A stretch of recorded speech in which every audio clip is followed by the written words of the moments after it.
एक हंसी ऐसी चीज है जो पूरी महाभारत करने के लिए काफी है।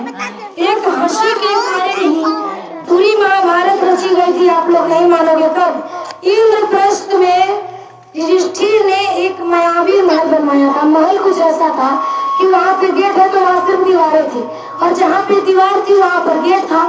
जहाँ सूखा था वहाँ पे पानी थी, और जहाँ पानी था वहाँ पे सूखा था।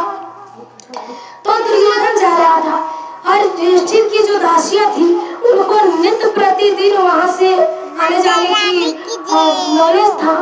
तो वो वहाँ से आ गई, उनको आदत थी। और ये जो दुर्योधन थे उनको आदत थी।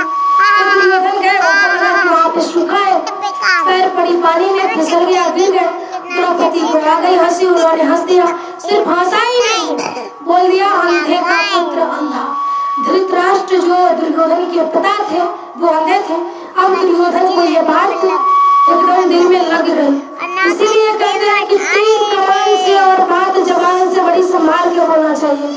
कुछ लोगों की आदत होती है उल्टा सुना, कुछ भी बोल दिए, गलत सलत किसी को गाली दे दिए। देखिए एक बार गौतम बड़े बैठे थे ध्यान में, और एक व्यक्ति गया और जाकर उनको एकदम से गाली देने लगा। मतलब जितनी भी दुनिया की बुरी बुरी गालियां होती है ना, वो सारी व्यक्ति अच्छा। देखिए हम लोग क्या सोचते हैं, हम चर्चा करेंगे तो लोग क्या कहेगा, हम मंदिर जाएंगे तो लोग क्या कहेगा, हम 10 लोगों के बीच में ये मत सोचो, ये सोचो हम झगड़ा करेंगे तो लोग क्या कहेगा, हम चोरी करेंगे तो लोग क्या कहेगा, हम चरित्रहीन बनेंगे तो लोग क्या कहेगा, हम शिवालय जाएंगे तो ज्यादा से ज्यादा 4 लोग क्या कहेगा। शास्त्र में लिखा है यदि आप शिवालय जा रहे हो और पीछे से कोई बूढ़ा बुढ़िया जवान लड़का सियान कुछ भी अगर आपको बदसलूकी कर रहा है, कुछ बोल रहा है ना, तो समझिए आपकी पूजा सफल होगी।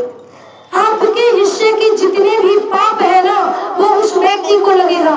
चर्चा में एक बार भगवान ने पूछा, मैं अलग अलग बातों से भटक जाती हूँ लेकिन मैं सच बात बताती हूँ। और देखो पीपल के पेड़ की तरह हमारी बातें होती है, लेकिन मैं समझाने की हालांकि मेरी औकात नहीं है, तो मैं कोशिश करती हूँ बेहतर समझा सकूं, है ना।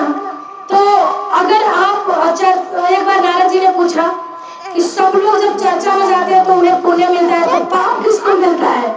तो हमारे भगवान भगवान सरकार ने बड़ी सही जवाब दिया कि देखो जो लोग चर्चा में जाके गपशप करते हैं, जो लोग ताली नहीं बजाते, चर्चा ध्यान से नहीं सुनते, भजन आने के बावजूद भी भजन नहीं करते, चर्चा आने के बावजूद भी चर्चा नहीं करते, उन लोगों के हिस्से में जाता है पाप। इसलिए शिवालय जाइए।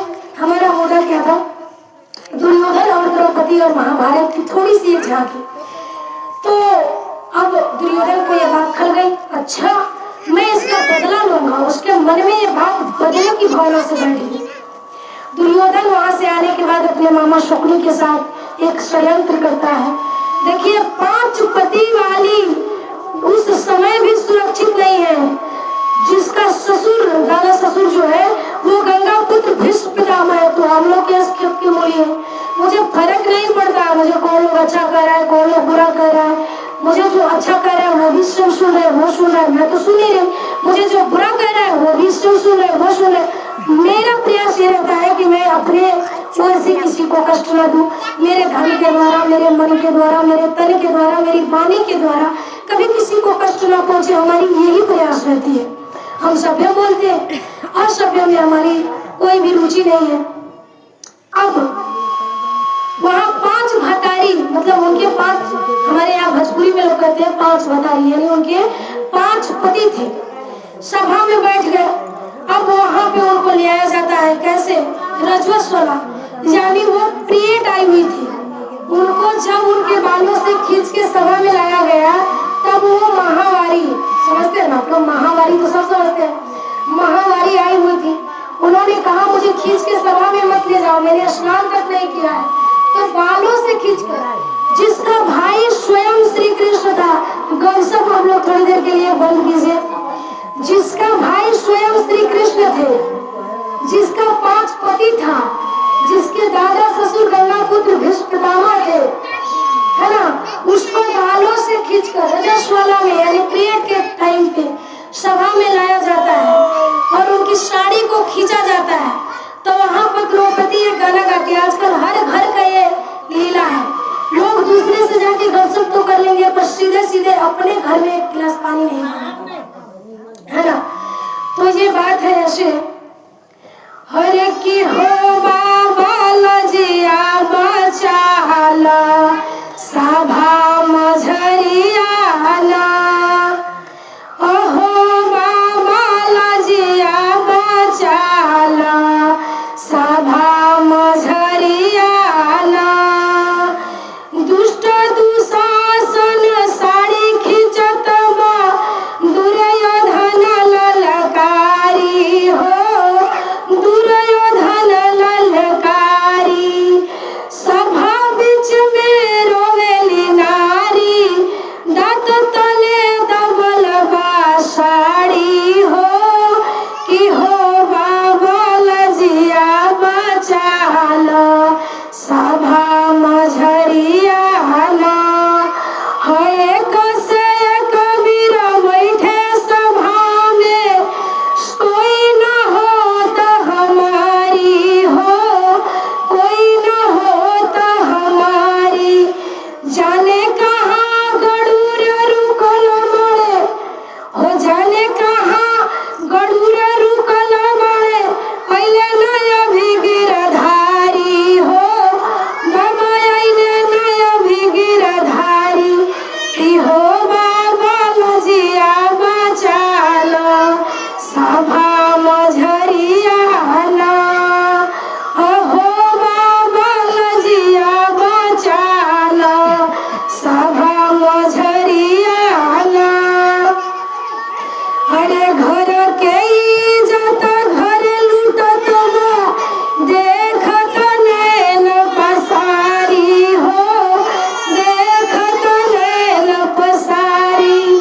बिकल मन द्रौपदी उछल है, होखे न बदन उघारी हो, बाबा होखे न बदन उघारी। कि हो बाबा लजिया बचाला सभा मझरियाला, अहो बाबा लजिया बचाला सभा मझरियाला। पाँच पति अमरा बैठे सभा में, पाँच पति अमरा बैठे सभा में। दाव पहाड़ गइले नारी हो, बाबा दावे पहाड़ गइले नारी। कि हो बाबा लजिया बचाला सभा मझरियाला, अहो बाबा लजिया बचाला सभा मझरियाला। बीच सभा में अइले जी कृष्ण, अंगुड़ी से फेरिले साड़ी हो, बाबा अंगुड़ी से फेरिले साड़ी। कि हो बाबा लजिया बचाला सभा मझरियाला, अहो बाबा लजिया बचाला सभा मझरियाला। हर हर महादेव, दया करे गुरुदेव। तो देखिए अब हमारी दीदी लोग अपना बारी बारी से भजन देंगे। और देखो भजन करने में कभी भी संकोच मत कीजिए। हम लोग कोई स्टेज प्रोग्राम में थोड़ी गए हैं, कोई बड़ा स्टेज पे थोड़ी लगे हैं। अरे दुनिया का सबसे महान मंच है हमारे शिव का मंच, और यहाँ पर गाना है। हम रोटी कहे तो भी शिव प्रसन्न, हम तोटी कहे तो भी शिव प्रसन्न। तो का जरूरत है इतना डिस्टेंस सोचने का। चर्चा में आने के लिए अगर कोई आपको गाली भी देना तो भी आइए, किसी के घर पे अगर झगड़ा हुआ है तो भी जाइए, पर अगर झगड़े में कोई बुलाए आ जाओ नहीं, बड़ी काम है। यहाँ पर फलनवा बीमार चिलनवा ही वो दिस दैट इशारा छोड़ दीजिए। चर्चा में जाना बहुत जरूरी है, यही एकमात्र आपका अच्छा कर्म है। और हमेशा जितना हो सके दीन दुखियों की मदद कीजिए। कई लोगों के अच्छा हम अपने यहाँ के चर्चा में भी कहते हैं, खुद भी आसमानी पे चलते हैं। किसी गरीब की बेटी की शादी हो रही है, पूरी शादी की खर्चा आप नहीं उठा सकते। 500, 1000 रुपया, 2000, एक साड़ी, जो भी आपसे हो सके मदद कीजिए। कोई गरीब लाचार महिला है, उनके पास नहीं है, उनको चप्पल, स्वेटर, कंबल साड़ी इत्यादि जो आप दे सकते हैं, जो भगवान ने शुक्र मनाइए आपको देने वाला बनाया है, दीजिए, मदद कीजिए।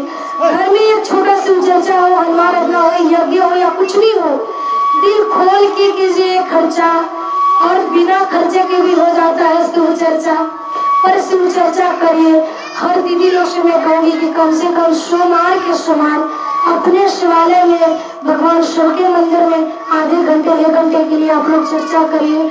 वही एक चीज है, यही दान पुण्य है जो आपके साथ जाएगा, और वही टाइम है, वही शिव का भजन है। यहाँ जितनी बार हम शिव का नाम ले रहे हैं ना, उतना 1000 गुना बन के मिलेगा, और जितना हम किसी के साथ गलत करेंगे ना, उसका भी 1000 गुना हमको बढ़ा के मिलेगा। एक छोटा सा कथा है, समझिएगा आप लोग, कि एक वो ऋषि थी, ठीक है, तो वो वहाँ पे कई वर्षों से, एक कथा को मैंने श्री शिव महापुराण से पढ़ा है। श्री शिव की हमारे ऊपर ऐसी कृपा हुई, मैंने शिव को भी अपने हृदय से चाहा था कि मैं शिष्य बन जाऊं, पर बनाया मुझे मेरी शिव और मेरी माँ ने। मेरी जीवन की रोल मॉडल रही है मेरी माँ। वो पढ़ी लिखी नहीं है, पर पढ़ी लिखी महिलाओं से 100 गुना बेहतर है, हर बात को समझती है। मुझे लाखों में नहीं करोड़ों में एक मेरा पति है, बहुत ही अच्छा। मेरे पापा, मेरे जीवन से जितने भी लोग जुड़े हैं ना, मैं एकदम अनाथ थी, कुछ नहीं था मेरे पास, सब कुछ थे, दादा दादी, माँ भाई बहन, रिश्तेदार जितने फलाना चिलाना दूर दराज के रिश्ते होते हैं, सब था मेरे पास, पर मैं अकेली थी। ससुराल में भी सारे लोग बड़े पड़े थे, पर मैं अकेली थी। लेकिन जब शिव ने अपनी कृपा दिखाई तो आज सब कुछ है मेरे पास। एक हर चीज है। देखिए ससुराल में ना, जो बहुएं सोचती है हम सास को खुश कर दे, जो मायके में सोचती है बेटी की हम अपने माँ बाप को खुश कर दे, इम्पॉसिबल। आप खुद को बेचकर भी किसी को प्रसन्न नहीं कर सकते, और आप अगर किसी से बहुत ज्यादा प्यार करते हैं ना, उसको नहीं छोड़ना है, तो सच्चा प्यार शिव से कीजिए। क्योंकि अगर आप जिस व्यक्ति से प्यार करते हैं वो आपको छोड़ देगा, लेकिन अगर आप शिव से प्रेम करेंगे ना, तो आप चाहकर भी उस व्यक्ति से दूर नहीं हो पाएंगे, और व्यक्ति चाहकर भी आपको नहीं छोड़ पाए। इसलिए हम कहते हैं कि शिव से प्यार कीजिए, शिव ही मझधार से निकालने वाले हैं। और अब रही कली काल में, लोग दिखावे पे, बढ़िया साड़ी है, मस्त गाड़ी है, बंगला है, हावी है, जावी है, इसी पे लोग मरते हैं। अंतरात्मा किसकी कितनी शुद्ध है, कितना साफ है, नहीं, इससे कोई लेना देना नहीं है। कली काल में यही तो कलयुग का हमारे प्रभु की लीला है। अब ऋषिगण जो थे वो वहाँ पे 9 सालों से तपस्या कर रहे थे। तपस्या करते करते उनकी 9 साल बीत गई थी। उनकी एक गैया थी, एकादशी का व्रत रखती थी। अच्छा, एकादशी की व्रत भी बहुत अच्छी व्रत होती है, हर प्रत्येक महिला को करना चाहिए। नियम ये है कि छोटे बच्चे से लेकर बूढ़े जवान बुजुर्ग सब लोग कर सकते हैं। पर कुछ दिन पहले, कुछ दिन नहीं, सदियों पहले हमारे देश में आया था कौन? अक्रांताय। पहले अभी हम लोग ये जो सुन रहे हैं ना, अदर कास्ट के लोग नहीं थे, सिर्फ सनातनी लोग थे, हिंदू थे। पर आया हमारे देश में कौन? आक्रांता, अंग्रेज, और हमारे मंदिरों पर हमला किया, हमारे मंदिरों को तोड़ दिया, जजिया नाम का एक कर लगाया। जो लोग उस कर को चुका पाते हैं वो चुका दे, और नहीं चुकाते हैं वो मुस्लिम धर्म को स्वीकार करे, और जो नहीं स्वीकार करते थे उनके बेटी बहन के साथ वो लोग गलत करते थे, बड़ी कष्ट देते थे। इस भय के कारण जो लोग हैं वो इंटरकास्ट धर्म में चले गए। नहीं तो सबके पूर्वज हिंदू ही हैं, हम सब हिंदू ही थे, सनातनी ही थे। पर इस कारण से ऐसा हुआ, तो उसने एक वहम फैला दी उस टाइम पे कि ये दुमास में व्रत नहीं करता है, बल्कि शास्त्र में ये लिखा है कि दुमास के टाइम व्रत करने से हमें 110 गुना अधिक फल प्राप्त होता है। पर हमारे यहाँ ये नियम नहीं है। हमारे यहाँ बहुत सारी चीजों को खंडन कर दिया, हमारे वेदों को जला दिया, हमारे शास्त्रों, क्योंकि हम लोगों के पास था। अभी शिव की कृपा हुई तो मैंने श्री शिव महापुराण की कथा पढ़ी, तो वहाँ पे एक छोटा सा ये पाठ मिला, बड़ा ही इंटरेस्टिंग है, और इंसान को सच्चाई तक ले जाने का एक जरिया है लगता है। देखो, जहाँ आपकी कदर न होना वहाँ बोलना ही बेकार है, वहाँ जाना ही बेकार है। वहाँ बोलो जहाँ बातों की दाम लग जाए। क्यों बाबा? तो वो जो ऋषि थे वो तो तपस्या करते थे, और सत्य हम जानते हैं। हुआ ये कि वहाँ पे एक राक्षस आ गया, और उसने क्या किया कि उनकी गाय का जो बछड़ा था उसको निगल लिया, और निगलने के बाद वो लगा चिल्लाने, चिखने, ये देखो बाबा ने अपनी ही गैया के बछड़े को खा लिया। जो वहाँ पे लोग रहते थे जंगल में, काशिया जो लोग भी रहते थे वो सब लोग वहां पे आ गए। सब लोगों से उस राक्षस ने कहा, मैं तो बालक हूँ, मैं 2-4 दिन पहले ही आया था बाबा के यहाँ और देखो ना बाबा ने अपने ही गैया के बछड़े को खा गया। अब सब लोगों ने, बाबा ने कहा, बाबा एकदम शांत बैठे थे। भाई जब लोगों में गलती ना हो तो वो तो शांत ही बैठेगा ना। बाबा में तो कोई गलती ही नहीं था, ईश्वर एकदम शांत बैठे थे। लोगों ने कहा, कैसे बाबा हो, आपने अपने ही बछड़े को खा लिया? बाबा ने कहा, ये जो आया है ये राक्षस है, ये राक्षस है, मैंने नहीं खाया। इस राक्षस ने ही बछड़े को निगल लिया है। तो उस राक्षस ने क्या जवाब दिया, एक बात बताओ, मैं 4-5 साल का बच्चा हूँ और अगर मैं ही गाय के बछड़े को खाता तो मैं चिल्लाकर लोगों को क्यों बुलाता? बाबा ने बछड़े को खाया है। अब उसने तो प्रत्यक्ष देखा दिया, लोगों को भी लगा अरे ये तो सच कर रहा है, लोगों को लगा बात में दम है। अगर इसने स्वयं बछड़े को खाया होता तो ये क्यों बुलाता? बाबा निरुत्तर हो गए। लोगों ने उनको बहुत अपमानित किया, पीड़ित किया, परेशान किया।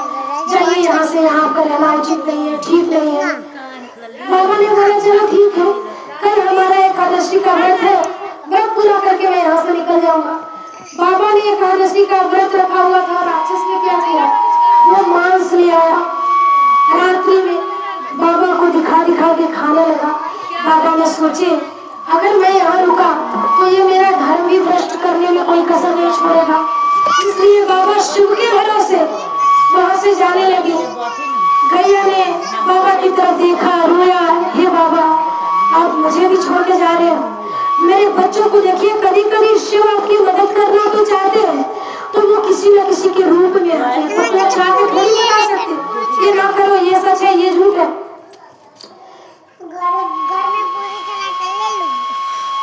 तो वहाँ पे उन्होंने बताया ये चीजें, भोलेनाथ ने इशारा करी जा सकते हो। गैया रोने लगी, हे बाबा मेरा बच्चा भी चला गया, मुझे भी छोड़ के जाओगे, मैं कैसे रहूंगी? बाबा अपने गाय को लेते हैं, उस जगह को छोड़कर चले जाते हैं। राक्षस का वही रवैया रहता है, वो नित प्रति किसी न किसी की बकरी को, माल को, जाल को, या फिर वो राक्षस था उसका वही खाने का जो था वो था, तो वो परेशान करने लगा। उसके बाद जब द्वापर में श्री रामचंद्र जी का जन्म हुआ, उन्हें राजपाट मिलने वाली थी, सहनशीलता सीखनी है ना तो श्री राम से सीखिए। राज मिलने वाला था, मिला वनवास। देखो जीवन को ऐसे समझो, जो हमारे जीवन में अच्छा हो रहा है वो शिव की कृपा है, तो जो बुरा हो रहा है वो भी तो शिव की कृपा है। मैं अपने जीवन में ऐसे ही सोचती हूँ, मेरे मन के मुताबिक कुछ हो जाता है, मैं सोचती हूँ बाबा ने कृपा करी, हो गया। मेरे मन के मुताबिक अगर कुछ नहीं होता है, मुझे बहुत कष्ट होता है, मैं सोचती हूँ चलो ये मेरे जीवन का प्रयास है, मैं वनवास को काट रही हूँ, काट लूंगी तो शिव कृपा करेंगे। तो ना जीवन में दुख से घबराओ, ना सुख से, जो जीवन में मिला है उसे काटो, करो, समय कट ही जाएगी, जिंदगी ऐसे कट ही रही है, कट ही जाएगी, है ना। बाबा वहां से चले गए, राक्षस का वही रवैया रहा। श्री रामचंद्र जी को जब वनवास हुई तो उन्होंने उस राक्षस का बड़ा ही दुखदाई अंत किया। बोलिए भगवान भगवान सरकार की, श्री रामचंद्र जी महाराज की। चर्चा में केवल चर्चा, मनन, चिंतन, सब की बातें करिए। अब आप लोग बारी बारी से अपने गुरुवर का भजन करिए, चर्चा करिए। टाइम अगर बचा तो हम थोड़ा सा और चर्चा करेंगे, नहीं बचा तो हमारी वाणी हमारे गुरुवर के चरणों में अभी के लिए कम से कम विराम है। हम माता रानी का भजन लास्ट में करेंगे। अभी अपने शिव की भजन और चर्चा हमारी दीदी लोग से विनती है कि आप लोग बारी बारी से करें, अच्छे से करें। और जितनी भी दीदी लोग अभी तक नहीं आई है, आप लोग अभी भी आ सकते हो, चर्चा में भाग ले सकते हो। हर हर महादेव, दया करी गुरुदेव।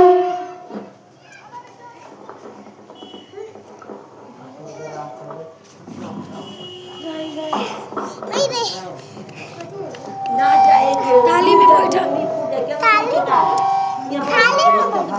थाली में ना बैठा, अरे बाप रे,